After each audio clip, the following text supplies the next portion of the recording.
नमस्कार, मैं आपके साथ किशन प्रताप। आपने हमारे साथ कई आईपीएसओं का संवाद सुना होगा। इसी कड़ी में अब हम आ पहुँचे हैं मध्य प्रदेश। मध्य प्रदेश में महाकाल की नगरी में हमारे साथ बिहार के लाल बैठे हुए हैं अभिषेक आनंद। आईपीएस अभिषेक आनंद हमारे साथ हैं 2018 बैच के। बात करते हैं। मोस्ट वेलकम अभिषेक सर, कैसे हैं? धन्यवाद, बहुत बढ़िया। कैसी रही है अब तक की जर्नी और कहाँ से सफ़र शुरू हुआ था और कहाँ तक आए हैं अब तक? देखिए, मैं मूलतः बिहार का रहने वाला हूँ। 2018 बैच आईपीएसओ में मैंने ट्रेनिंग जो है, शुरुआत की ट्रेनिंग अपनी भोपाल में की है। जिला जो व्यवहारिक ट्रेनिंग होती है हमारी एनपीए से होती है। एनपीए में के बाद उसके बाद फिर मैंने जावरा में सीएसपी जावरा के रूप में 1 साल अपनी सेवा दी है। और उसके बाद वर्तमान में मैं जिला उज्जैन में अति पुलिस अधीक्षक के रूप में कार्यरत हूँ। बिहार में कहाँ से बिलोंग करते हैं? मैं बिहार में मूलतः नालंदा जिले का रहने वाला हूँ। 2018 बैच है। इससे पहले भी कभी कोई तैयारी की थी यूपीएससी के बारे में? इससे पहले कहीं नौकरी की थी या डायरेक्ट यूपीएससी को ही फॉलो किया था? इंजीनियरिंग के बाद मैंने जब प्रिपरेशन की थी तो उस समय कुछ साल प्रिपरेशन करने के बाद मैंने assistant provident fund commissioner EPFO में कार्यरत था। मैं 2 साल में वहाँ मैंने सर्विस की है। मैं अहमदाबाद में पोस्टेड था। उसके बाद फिर मेरा आईपीएस में 2018 वर्ष में सिलेक्शन हुआ, तो उसके बाद फिर मैंने आईपीएस ज्वाइन किया। अभिषेक आनंद बचपन में कैसे थे और अभिषेक आनंद अब कैसे हैं?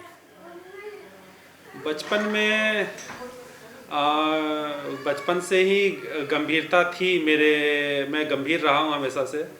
और वर्तमान में उस समय जो थी हमारे ऊपर दायित्व कम थे, और वर्तमान में जब हम पुलिस के रूप में आते हैं तो हमारे ऊपर काफ़ी दायित्व होते हैं। तो उन दायित्वों का मैं पूरा कोशिश करना हो ईमानदारी पूर्वक निर्वहन करने का। फैमिली में कोई पुलिस विभाग से है कि आप ही हैं? नहीं, फैमिली में मेरे कोई पुलिस विभाग से नहीं है। मेरे पिताजी लॉ कर रखे हैं और मेरे पिताजी डिस्ट्रिक्ट जज से रिटायर हुए हैं। कब जहन में कब आया सवाल आया कि यूपीएससी क्लियर करना है और कंधे पर स्टार लाने हैं? देखिए, जब 2011 में जब मैंने पास आउट हुआ था इंजीनियरिंग में, तब फिर मैंने उस समय मेरे पास अच्छे जॉब ऑफर्स भी थे इंजीनियरिंग के बाद, जो प्राइवेट कंपनीज के ऑफर थे। तो उस समय मेरे मन में विचार आया कि सिविल सर्विसेज का तैयारी की जाए। और मेरे कहीं ना कहीं उसमें मेरे पिताजी की काफ़ी प्रेरणा थी और उन्हीं से प्रेरित होकर फिर मैंने ये तैयारी प्रारंभ की थी। कैडर आपको एमपी मिला है। आपने कभी सोचा कि बिहार हमको मिलेगा, अपना गृह कैडर मिलेगा? कैडर चॉइस, जब हम यूपीएससी में कैडर चॉइस भरते हैं तो प्रथम जो चॉइस था मेरा वो बिहार था। सेकंड चॉइस मध्य प्रदेश था। तो मुझे मध्य प्रदेश में सेवा करने का मौका मिला। अगर भविष्य में कैडर चेंज होता है तो क्या मतलब अपने गृह के लिए ज़्यादा पसंद करेंगे कि एमपी के लिए?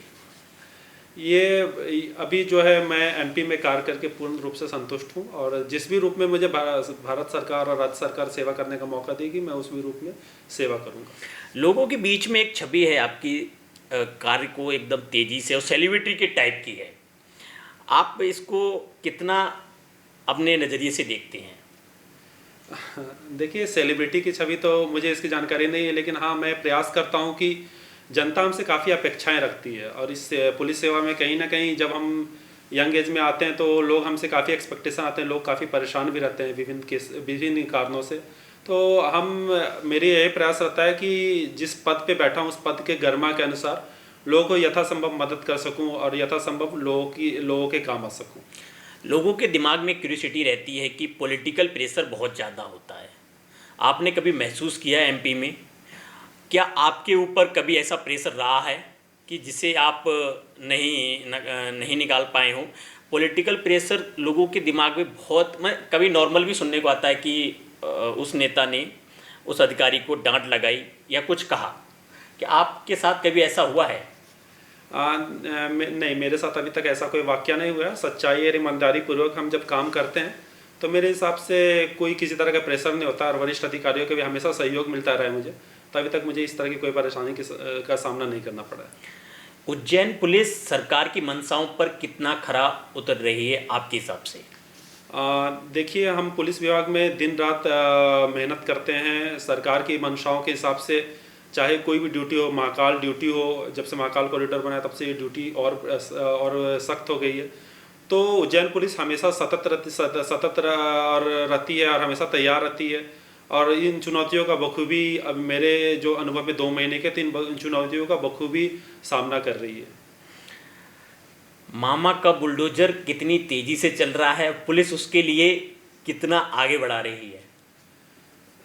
देखिए, जो हमारे कार्य करने का जो शैली है, उसमें अपराधियों के ऊपर पुलिस का और प्रशासन का भय होना चाहिए।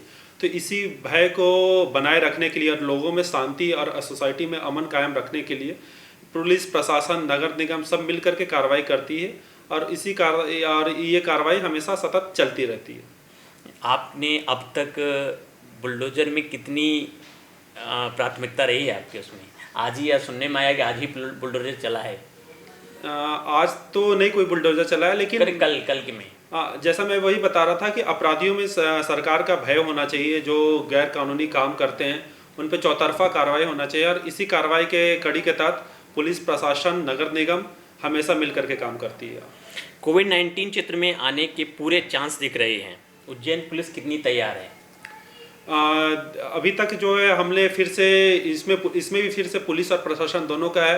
वैक्सीनेशन का जो बूस्टर डोज है सभी पुलिस को, मैक्सिमम जो पुलिस हैं, पुलिसकर्मी, उनको लग चुका है, प्रशासन के लोगों को लग चुका है। इसके अलावा कोविड केयर सेंटर फिर से जो पहले फेज़ 1 और फेज़ 2 में एक्टिव थे, तो उनको फिर से दुरुस्त करवाया जा रहा है, और जो गवर्नमेंट के जो एडवाइजरी हैं उसका बखूबी पालन करवाया जाएगा। राजनीतिक गलियारों से एक आवाज़ आती है कि एमपी पुलिस को ठोक देने का बल कहा जाता है, क्या आपका जवाब है इसमें? मेरा जो अनुभव रहा है मध्य प्रदेश पुलिस के साथ विगत 2-3 साल काम करने का, इसमें मध्य प्रदेश पुलिस बहुत ही डेमोक्रेटिक तरीके से काम करती है। लोगों को अपने ग्रीवेंसेस सामने रखने का मौका मिलता है, चाहे वादी हो चाहे प्रतिवादी हो, सभी अपना पक्ष रखते हैं, और इसमें यहाँ भी ऑफिसर्स भी काफ़ी एक्सेसिबल हैं। तो ये जो मैं इस बात से सहमत नहीं हूँ कि मध्य प्रदेश पुलिस इस तरह की कोई गलत कार्रवाई करती है। आपने कहा था कि जौरा में जो सीखा वो हमेशा याद रहेगा, ऐसा क्या सीखा है वहाँ? जावरा से मेरा लगाव रहा है, चूँकि मैं शुरुआती में ट्रेनिंग के बाद पहली पोस्टिंग मेरी जावरा रही है। तो जावरा में मैंने जो लोगों के साथ जो व्यवहार का तरीका, जो विभिन्न व्यवस्थाओं में लोगों के साथ किस तरह से सामंजस्यता बैठानी है, विभिन्न लोगों की धार्मिक भावनाओं का किस तरह से ख्याल रखना है, और वो काफ़ी संवेदनशील क्षेत्र भी माना जाता है, तो वहाँ सभी से संवाद लगातार बना रहना चाहिए। जावरा में चाहल्लू में एक बहुत बड़ा कार्यक्रम होता है, तो वहाँ पर हुसैन टेकरी की एक बहुत बड़ी व्यवस्था होती है। तो इन सब व्यवस्थाओं से मुझे काफ़ी कुछ सीखने को मिला है। एमपी पुलिस का दावा है कि अपराध के आंकड़ों में मध्य प्रदेश लगातार कमी आ रही है, अपराधों में लगातार कमी आ रही है, इस बात को आप कितना सच मानते हैं? देखिए, ये बात बिल्कुल सही है, क्योंकि हम एमपी में कोई भी फरियादी आता है तो जैसे कि माननीय मुख्यमंत्री जी और हमारे माननीय डीजीपी सर और सभी वरिष्ठ अधिकारियों के स्पष्ट निर्देश है कि कोई भी फरियादी आए और अगर शिकायत लेके आए, और हमारा कानून का प्रावधान भी है 154 CRPC, इसमें उसके खिलाफ त्वरित जो है FIR करने का प्रावधान है। तो तुरंत त्वरित FIR होती है। इसके बावजूद जो अपराधों में कमी दिखती है, तो इसमें कहीं ना कहीं पुलिस की इसमें महत्वपूर्ण भूमिका रही है। राजनीति कितना प्रभावित है पुलिस बल के कार्य के ऊपर? जैसा कि मैंने पहले बोला कि मेरे जो 2-3 साल के अनुभव रहे हैं, इसमें वरिष्ठ अधिकारियों का सहयोग और सच्चाई और ईमानदारी पूर्वक काम करने का जो शैली होता है, इसमें मुझे किसी तरह की राजनीतिक दबाव नहीं झेलना पड़ा। रैपिड फायर है, आपको एक सवाल में जवाब देना होगा। सवाल है, पहला है कि अब तक आपका सबसे पसंदीदा कार्य कौन सा है, जिसे आप सबसे ज़्यादा फॉलो करते हैं, उसको डेली करते हैं? मतलब आप ये पुलिसिंग से जुड़े किसी से भी पर्सनली? जब एज ए वरिष्ठ अधिकारी सुपरविजन जो हमारा सबसे महत्वपूर्ण काम होता है, तो इसको जब मैं डेली जो है सभी जहाँ तक संभव हो सभी थानों से एक सुपरविजन प्राप्त करता हूँ कि किस तरह के चल रहे हैं, केस चल रहे हैं उनके यहाँ। जिले का सबसे कठिन अपराध का नाम, जिसको हैंडल करने में बहुत दिक्कतें महसूस होती हों? जब भी कोई लोगों की धार्मिक भावना से जुड़ी मैटर होती है, तो उसको हैंडल करना काफ़ी डेलिकेटली हमें हैंडल करना पड़ता है।